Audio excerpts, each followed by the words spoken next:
이혼을 해서 내가 애 때문에 해서 잘 됐다. 아예 안 그래요. 이혼을 10번을 해도 내가 어느 여자와 어느 남자와 살아갔느냐에 따라서 본인을 막느냐 막지 않았느냐거든요.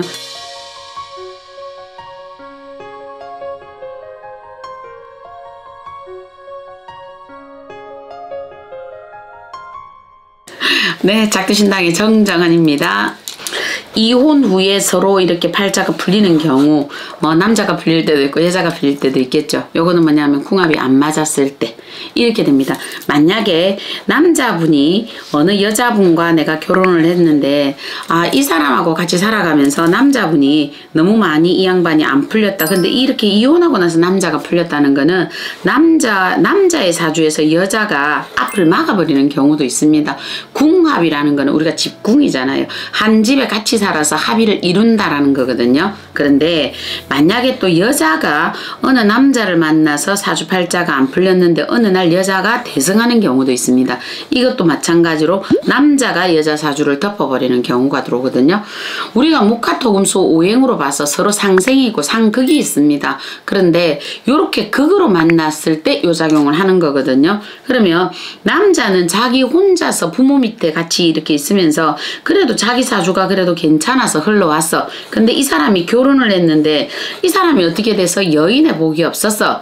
그러면 이건 뭐냐? 이 여자가 남자의 사주를 전부 앞을 막는 길을 제시를 했는 경우가 많습니다. 서로의 기운들이 부딪히는 거거든요. 또 둘째, 우리가 목화토금수 오행으로 보는 이 명리고요. 또 신적에서 보시는 거는 그렇거든요. 양쪽의 조상의 문제에서 서로 합의가 안 맞을 때가 있습니다. 만약 요 집의 조상님은 지금은 시대가 변해서 우리가 재벌 2세, 재벌 3세가 나왔잖아요. 그죠? 그랬는데 우리가 90년 정조 할아버지 때 그 정도만 보더라도 우리 아직까지 이 시대가 이 정도로 오지는 않으셨거든요. 그러나 그때만 해도 어떤 양반이 되었다, 노비가 되었다, 또 직업이 이거다 저거다 말 많았었던 시대이지 않을까 싶거든요. 정조 할아버지가 만약에 이분은 문인이고 또 이 집은 별 볼 일이 없다. 그냥 우리가 이 집은 평민인데 장사치 집안이었다. 그럼 여기에서부터 서로 타협이 안 맞을 때도 있거든요. 그럼 이렇게 되다 보면 서로의 조상의 기운들이 결혼이라는 걸로 해서 각자의 조상들이 맺어지는 건데 이 집 조상과 이 집의 조상들이 서로 뜻이 안 맞는 거예요.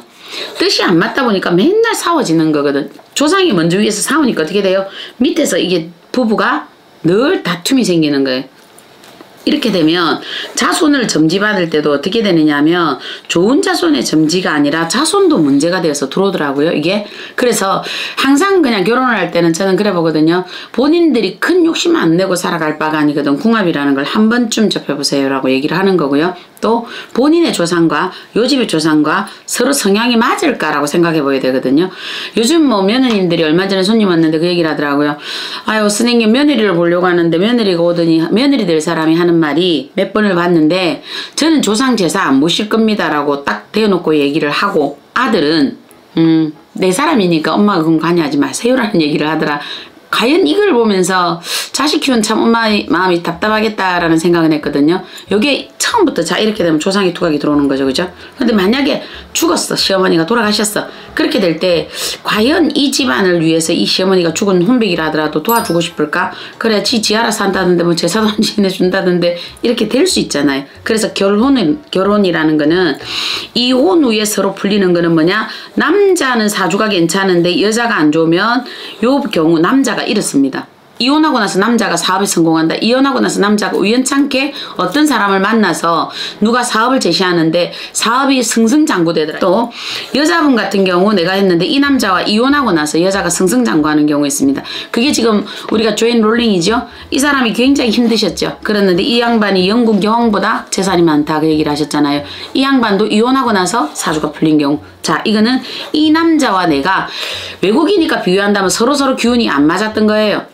외국은 그렇잖아요. 할아버지가 배관공이든 또 아니면 이 집이 어떤 부분이든 별로 교의치 않더라고요. 그러나 요 부분도 어떤 가문이라는 형태는 있었을 거예요. 그죠? 요렇게 되면 안 맞았겠지만 어느 부분인지는 모르겠지만 요렇게 되면 어떻게 돼? 서로의 기운이 부딪혀서 들어오는 거예요. 그러면 여자는 죽으라고 재주가 있는 거는 여자야. 이 집안에. 그럼 이 여자가 작가가 되었든 이 여자가 뭐 사업을 되었든 이 여자가 상업이 되었든 이 사람이 주 메인으로 자기가 사주에 돈을 갖고 있든 이 사람이 명예를 갖고 있는 여자분이란 말이에요.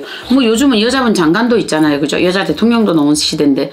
그러면 여자분이 주 메인이면 여자 집에 여자의 어떤 기운을 남자가 막으면 안 되거든요. 근데 남자가 이 여자의 기운을 막았을 때 이 여자도 같이 이 남자와 똑같은 신세로 몰락이 돼버립니다.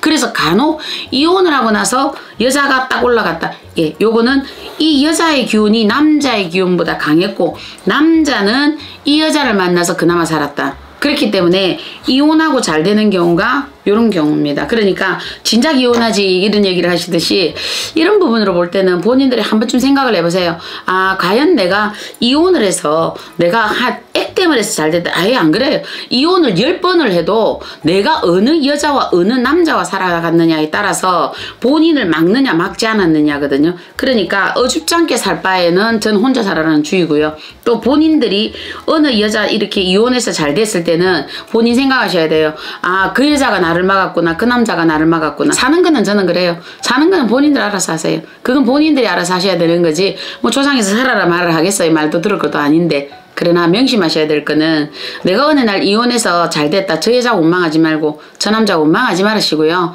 본인이 아, 내가 주체가 될 수 있는 사주다. 나의 사주가 그렇다. 그러면 안땅 부인이 나한테 감나라 대추나라 간이 하시면 안 돼요. 잔소리 하시면 안 돼요. 이렇게 되면 남자 사주 꺾어져요.